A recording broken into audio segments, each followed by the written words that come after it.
Good morning.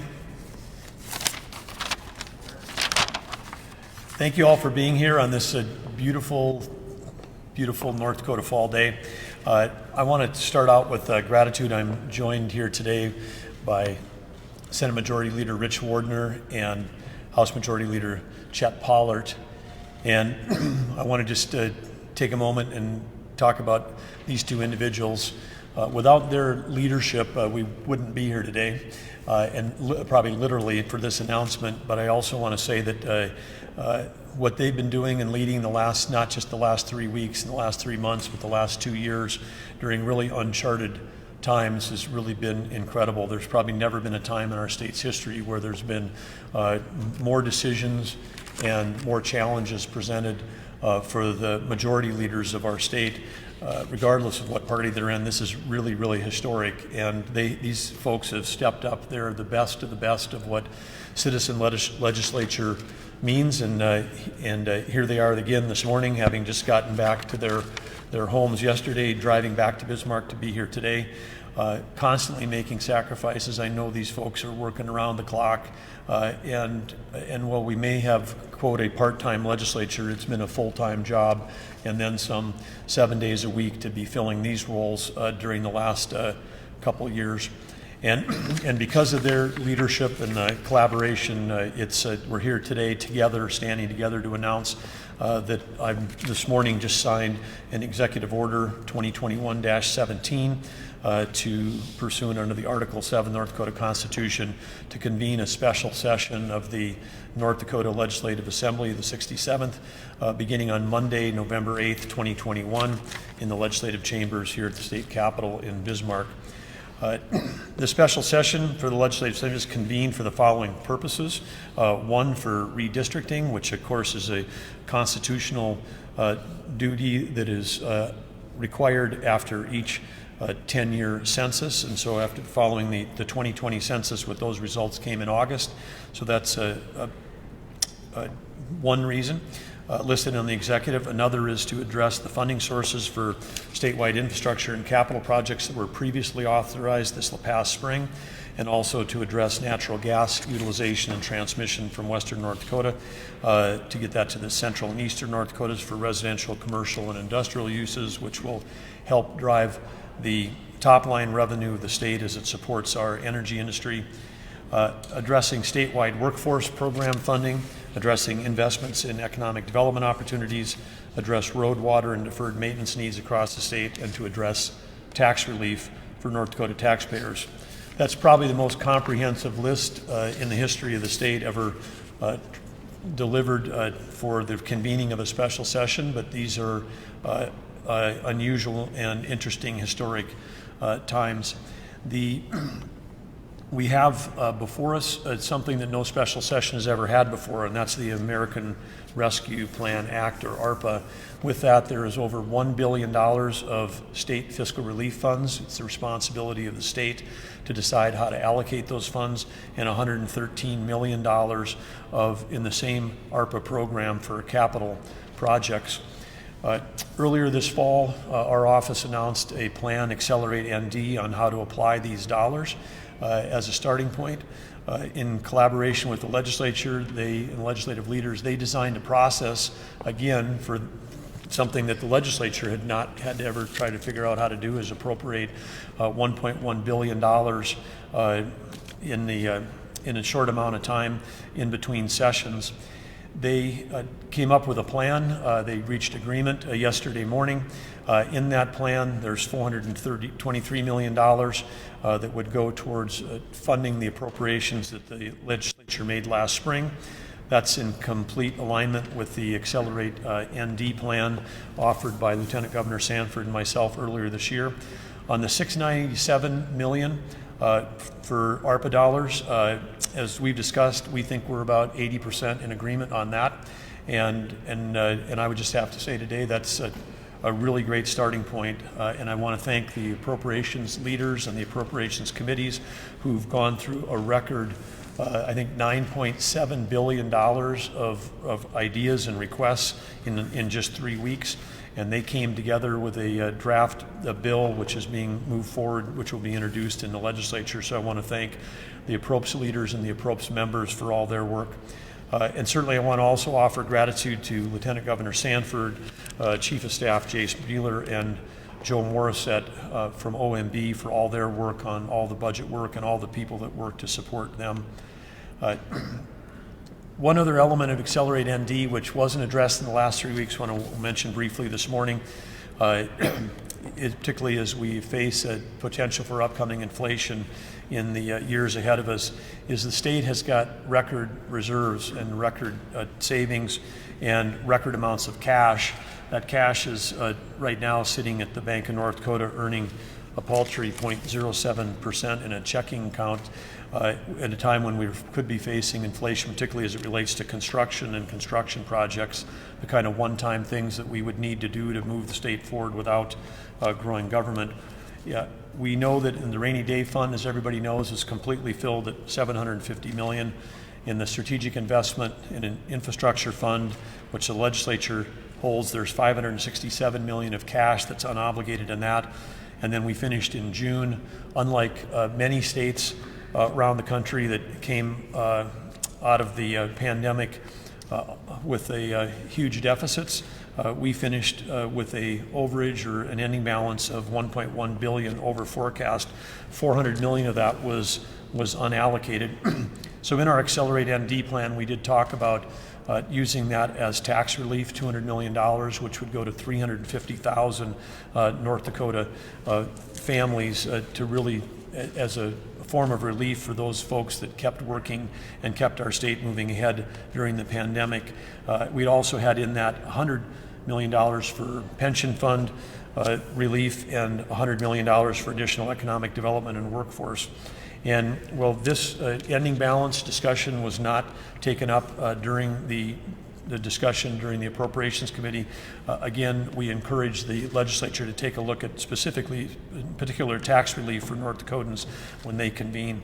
But I want to again say, before I introduce the two leaders here again, that that it really is true, it's not an overstatement, that what the legislature and the legislative leaders have gone through in the last year and the last month has never been done before in the state of North Dakota. And I'd say the process, the thoughtfulness, the effort that they went through to seriously take a look at all of these needs that we have across the state and really whittle it down to projects that for the most part are things that have high return on investment for taxpayers.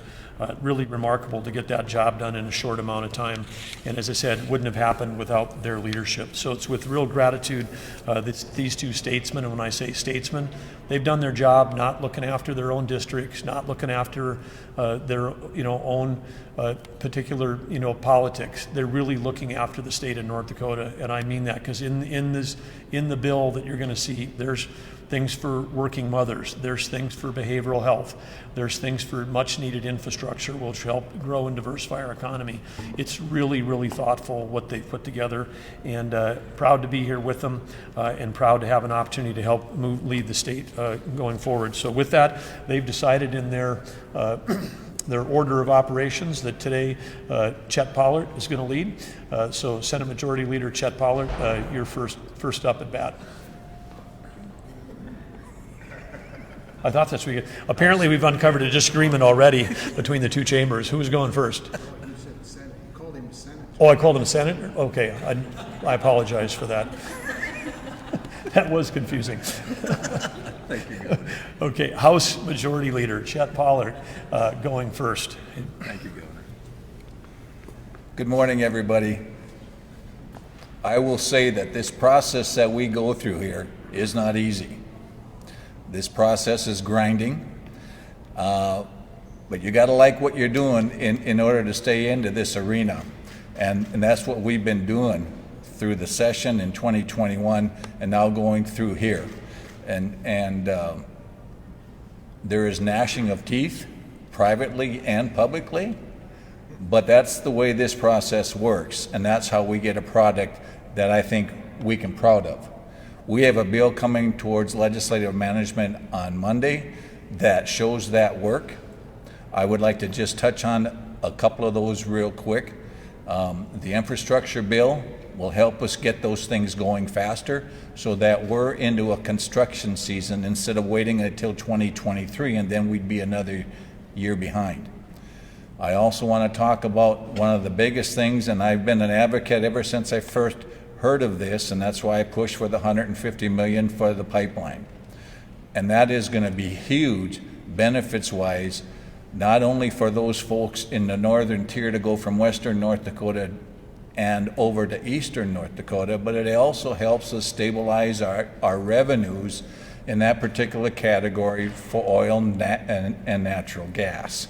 And so I think it's important for us to look at that western North Dakota, get that pipeline, get it approved, get some offers on the table so we know what we want to do. And what that opens up is it opens up industry for us all the way over to Grand Forks and Fargo. As you know, I've been an advocate for the Red River water supply in Fargo, but also in that we know in order for eastern North Dakota, Grand Forks, Fargo, and that whole area to grow, not only do they need water, they're going to need natural gas in order for them to go further. And when I look at this pipeline and I look what that means, that's why this makes a lot of sense for us to go forward. And so when I look at, for me, that was one of my top priorities before the infrastructure. So with that, I'm proud to be part of this process. As much as we look at and gnarl at each other, both House and the executive branch and the Senate, we can come out with a product and the bill going forward. Is it perfect? No. But we will get that hashed out during the special session. I want to thank you, Governor, for issuing that order. So with that, Governor, I will secede to Senator Wardner if that's what you want of the Senate. Well, thank you, Governor, and thank you, Representative Pollard, Leader Pollard. It's been quite a process to get where we're at, and I want every one of you to understand that we were plowing new ground. This has never happened before in the history of the state of North Dakota. And I think it's important, ladies and gentlemen, that we give some credit to the chairman of the House and the Senate Appropriations Committee. Senator Holmberg and Representative Delzer did a great job of navigating their committees through this. Now, as you know, we met 6 days over a course of 3 weeks, and we came up and we drafted a bill. We did not make law yet. That bill will then be moved to the special session. And I want to thank the governor for calling a special session. It definitely makes it much easier for us as leaders to navigate that session. Now, the first thing I want to make sure that everybody understands is this is one-time spending. This is not growing government. This will be spending that will take things off the table so that as we go forward, ladies and gentlemen, we're going to have to levy taxes in order to get these things done. And we're going to get some things done in our state that we didn't think ever possible. So even though we have some consternation about this, federal money that is being sent out across the country, it's here. We've had people say, send it back. Well, if we send it back, somebody else will spend it. It's not going to make any difference, and our people, North Dakota people, are going to still have to be paying the tax in the future. I would like to point out I agree with Leader Pollard when he talked about the infrastructure. When he talked about the gas pipeline, he talked about the money for roads and highways and bridges that we have in there. But one of the areas that I want to point out, and that is workforce, and I know the governor would have liked a little more in there for workforce, but there is one area that I want to point out, and that was the career and tech money that's in there. There's $80 million in that bill for career and tech in our state. Being that I was an educator, I can tell you that this has a lot of ramifications as we go forward in the state. Number one, it's going to help us develop a workforce that is going to be ready to go when they might be 2 years out of high school and they're ready. Here's what a couple of company people told me that work out in the oil patch. If we hire young people or anyone from out of state, they stay here a year or year and a half, two, and then they go. But when we hire North Dakotans, they stay. And that's what some of the companies have done. They are hiring North Dakota people to work there, and they're hard to find. There aren't enough to go around. So we need to make sure we fill that void, and the career and tech facilities across the state will do that. So I feel really good about where we're at as we go forward, and I am thankful that we have it's a special session and not a reconvene. So with that, thank you very much, and Governor, thank you. Thank you, leaders. Before we go to questions, I just want to double click on a couple of those comments and offer some more gratitude, and gratitude to the private sector, and again, gratitude to the leadership. I think when we take a look at, and we use the words return on investment for taxpayers, one of the ways that we know if have a plan that is something that's needed is when the private sector steps up. Senator Wardner was talking about this super important project. He's been a huge champion of career and technical education across the state. 70 million of the 80 million in this bill requires a 1-to-1 match, and we believe that virtually that entire 70 million is already ready to go and been raised by the private sector, because that's how bad and how important they feel about the workforce. When we talk about the pipeline, which both the leaders talked about, the natural gas pipeline across Highway 2, I wouldn't want citizens to be confused and think that suddenly the state of North Dakota is building infrastructure. We do grants all the time to incent things that wouldn't, just to get projects over the hump, and that's a project where there could be as many as 5 or 6 private dollars for every state dollar grant that goes into that. But when that happens, that's going to be the highest return on investment project that we may have ever done in North Dakota, because it's going to enable more oil and gas production. And we know when we have oil and gas production going up, 10% of the top line of that industry flows directly back into education and healthcare and roads and infrastructure and water projects in the state, because of the way we fund so many things in our state from oil and gas taxes. So that's a super high return on investment. So again, the legislature has been super thoughtful about trying to figure out how to do things that are one-time spending that leverage the private sector. We thank the private sector for their commitment to make all of this work. And we're committed to working with the private sector to solve their workforce issues, because we know that's the number one thing right now, gating growth in North Dakota with over 30,000 jobs unfilled in our state. With that, all three of us are available for questions. And again, I want to thank the media for being here this morning, as you have been often for the last couple of years. Jack? How long will this special session last, and how will you limit other proposals that have come forth that aren't necessarily directly related to redistricting or rescue planning?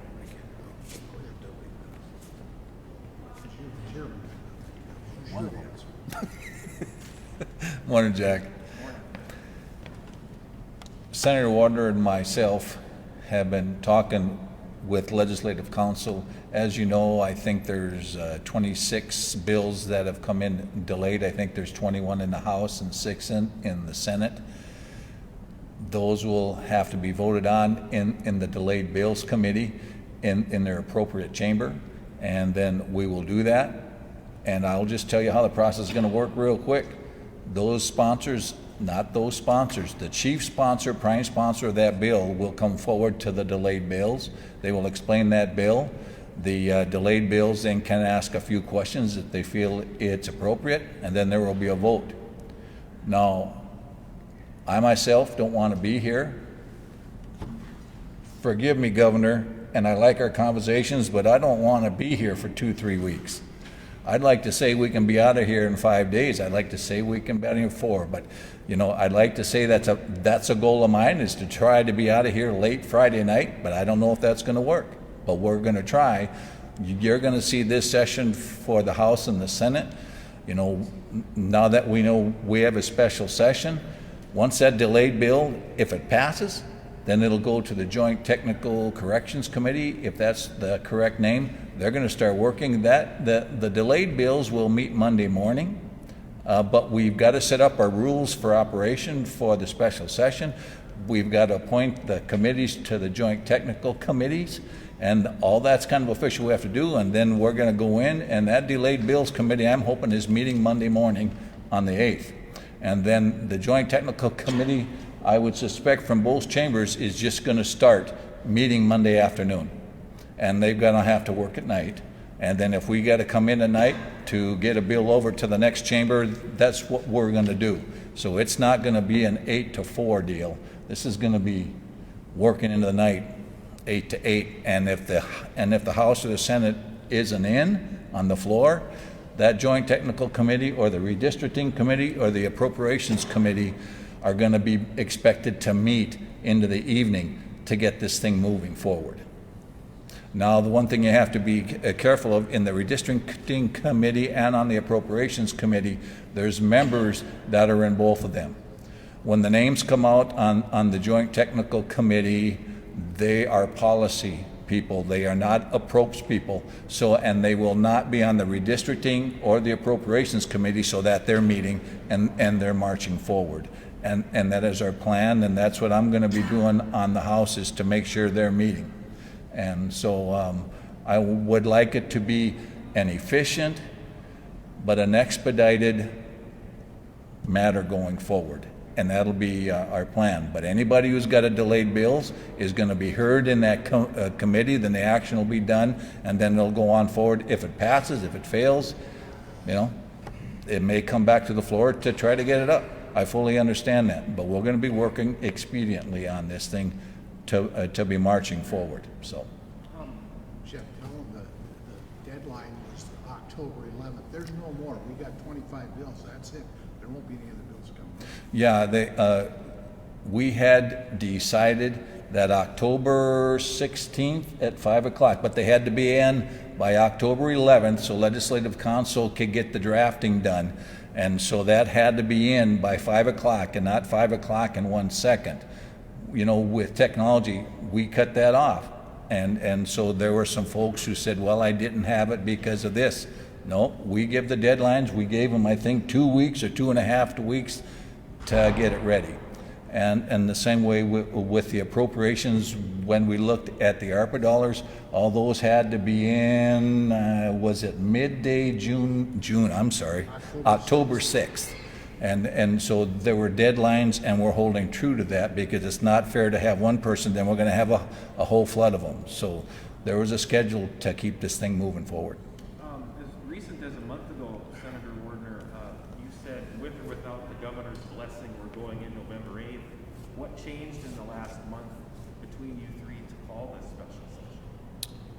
Well, we visited and talked over different issues that we felt were important, and we've finally come to an agreement that this is the best way to go. Communication. Was it Communication.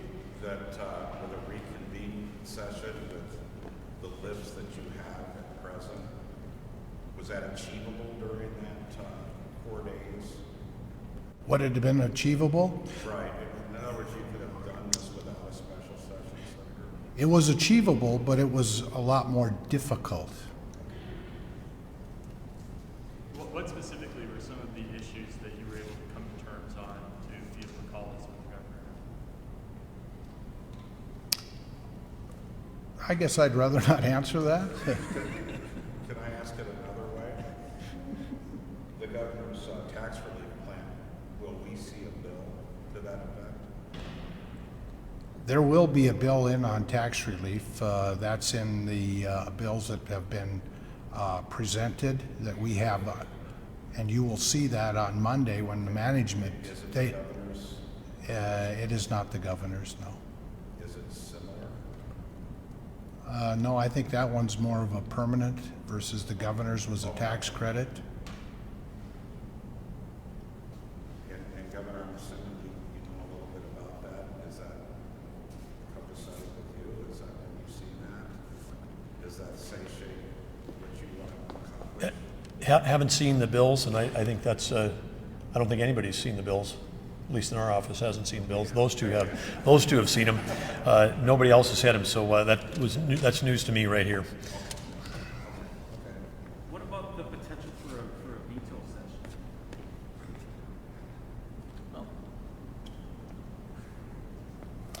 You know, Jack, one of the things I've learned in this process is you don't know. Now, we'll address that at the time. This whole thing has taken a pile of communication, and this hasn't been something that happens between 8 and 4 and 8 and 5 in the afternoon. There's been a lot of night sessions here that we've had to talk, and that's just the big levels. That doesn't include what we've had to do with our appropriations chair saying, what are we going to do? What do you think we can do? But one thing that we had expressed to the governor, there's 141 legislators, and those folks want a voice heard, and that's why we set the process for the 3 weeks, 2 days of hearings, bringing their proposals forward, and it took us an extra half a day, but we thought it was important for the House and the Senate to come with a bill that's the compromise. There's some grammatical things we'll take care of, but that's no big deal. But we came forward, and as the governor said in his opening remarks, that there was 80% that he liked. Oh, I think that's pretty good, because is it 80% that I like? Maybe, and maybe not, but we'll find out. But this is a discovery phase for us, and that's the way the process works. And we're not done yet. We understand that. You know, the House and Senate have come to a tentative agreement for a bill. It's a bill. It's not law, as Senator Warner had said before. So we'll get that ironed out, and it'll come forward. If the governor doesn't like something, we'll address that. But boy, for me to up here to say I'm assuming the governor's going to veto a lot of stuff and we're going to come in, that's premature, because we're going to talk. And I think that's what's important to hear, and we're going to argue, and we'll get a settlement done. My opinion. Have any idea how many of those bills will make it through the delayed bills committee? I'm assuming in 5 days you want to keep this limited to what we've talked about this morning as much as possible. Well, James, one thing I know for sure, there's bills, and is business mandate bill, vax mandate, whatever you want to call it. I'm a former business owner. I got out of that business about a year ago. But as the employer, I believe it's my responsibility to decide what my employees have to do. Now, when I make that decision, that is up to me, but I better know, am I going to find workforce to replace them if I have a permanent vaccine mandate in there? Or do I got to have a policy that works for them as well as, religious, philosophical? I also think antibodies needs to be in this discussion. Now, out of that, is there 4 bills, 5, 8, 12? But, one's going to make it, maybe 2, and then we'll talk. I know there's bills on critical race theory. Now, we need to have a discussion, because one thing I know for sure, there's folks who are concerned about the education of their children, and they need to be heard. And so we'll have that discussion as well. And then the Joint Technical Committee is going to have a lot of meetings, because that'll be part of the process. I don't want us to come in here and say no and I'll say the social freedom bills, because there's some good ideas there, and we need to have that discussion. It's going to take us longer, but we're going to work late to get it done. I guess what I'm saying, it's a pretty big lift for reapportionment, redistricting, and this COVID money, and you get these other, some of the things you just mentioned. I've been up here long enough to have seen where the legislature can get very much bogged down. James, when I got elected to this position of the House Majority Leader, Senator Wardner had been in his position for 2 or 3 bienniums already, and I think I jinxed him, because not only are we working with all the ARPA dollars and the CARES dollars, and now we're working with the pandemic, we're working with COVID. Yeah, you know, so it is difficult, but I think all of us as legislators are stepping up to the plate, and we've just, you know what? We don't have a choice. We got to make it work, and that's what we're going to do. I'd like to make a comment. Jim, as far as time, remember, the Technical Corrections Committee is going to be separate people from appropriations. They're going to be working. You heard Leader Pollard talk about we'll start early in the morning and we'll go late at night. They're going to be working. And now, as I hope you all understand, that we are not bringing in all of the committees that we have during the session, like Human Services and Taxation and Government and Veterans Affairs. There's going to be one committee, and they're going to hear all of these bills. And we'll get it cut down through the delayed bills process so it's workable. Then you have the redistricting committee. Now, we do have people that are on appropriations and redistricting, but the redistricting has done most of their work. So we feel that it's the Technical Corrections Committee and the appropriations. There's where the heavy lifting will be done. And you can bet that both Leader Pollard and I will be right there pushing and keeping them on task and focused. Okay. What's that question to Governor Burgum as well? What's your appetite for some of these bills that the leaders just discussed? Critical race theory bills as well as vaccine mandate bills? Well, I think the standard policy we have during any session would apply here, which is we wouldn't comment or speculate or hypothetical because we haven't seen the bills and we don't know if they're going to, like I said, if one's coming through, none's coming through, three are coming through, but we'll just have to evaluate them when if and do they reach our desk. I'd like to follow up on the idea of spending at least part of the ending fund balance. There has never really been a lot of appetite among legislators to do that. What is your caucus? Do you take a temperature of the caucus right now about maybe dipping into some of those funds? We're talking about the ending fund of the general fund now. Because I was on a radio show the other day and people get the ARPA money and the general fund dollars mixed up because the ending fund is about the same. When the ending fund, when we ended on June 30th, and the ARPA dollars, they're both around 1.1 billion. Well, we're talking general fund now. Of that general fund, this is from my standpoint now, and there was approximately $1 billion in the ending fund at the end of the last biennium on June 30th. But we had already appropriated 710 of those for this biennium. And people will say, well, why did you do that? Because we always need money from the state SIF fund or the Strategic Infrastructure and Investment Fund. We always need money to fill the gap. Well, as you know, the price of oil was down, so that money wasn't there. Well, what bailed us out? How come we had it? And people need to understand that. It was because the legacy fund earnings jumped as we got towards the end, and we had that extra money, which was a good thing. So now going forward, we have a little over $350 million laying there. I understand that. And we are over forecast again. I guess at this point, I'm not sure we're ready to start giving tax relief. Remember last biennium? We were sailing along very well in February. 150 million over forecast in the general fund. Price of oil was just doing great. 2 months later, price of oil was below zero.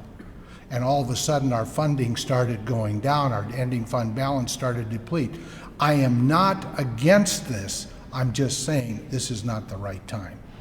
And I have had no one, and I better make sure that from the Senate, the caucus that I deal with, I've had no one come to me and say, we've got to do this. I haven't. And I know I've been accused of protecting a bulging, and I repeat, a bulging ending fund.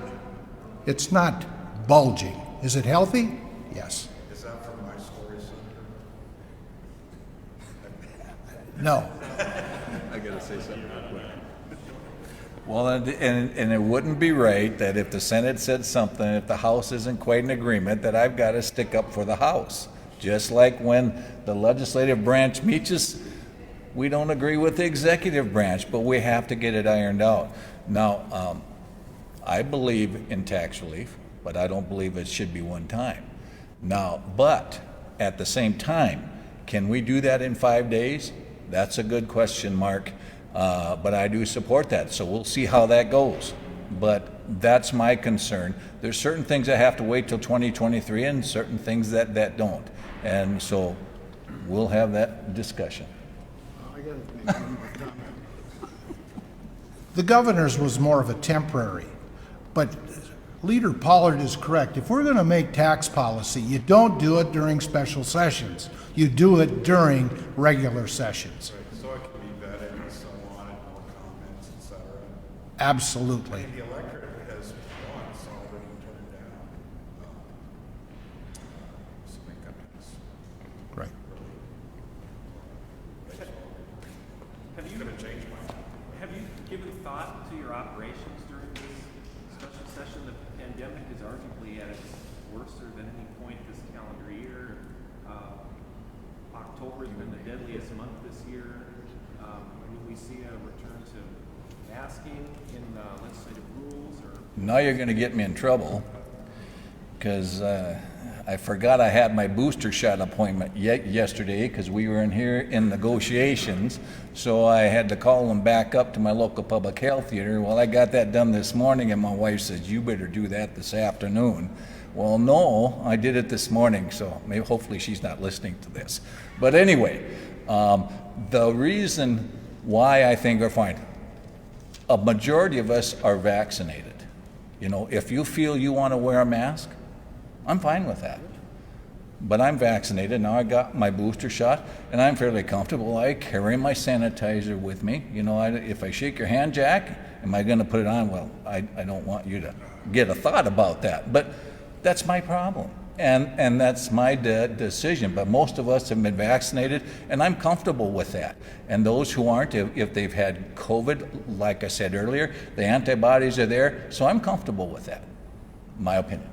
And we're comfortable with people wearing masks. Oh, yeah. Yep. Okay, we want to thank all of you for being here today. And again, I want to close by thanking the legislative leaders for their leadership. And again, appreciate all the effort from the media and all those tuning in. Thank you, and we look forward to having the special session on November 8th. Thank you, leaders. Thank you, Governor.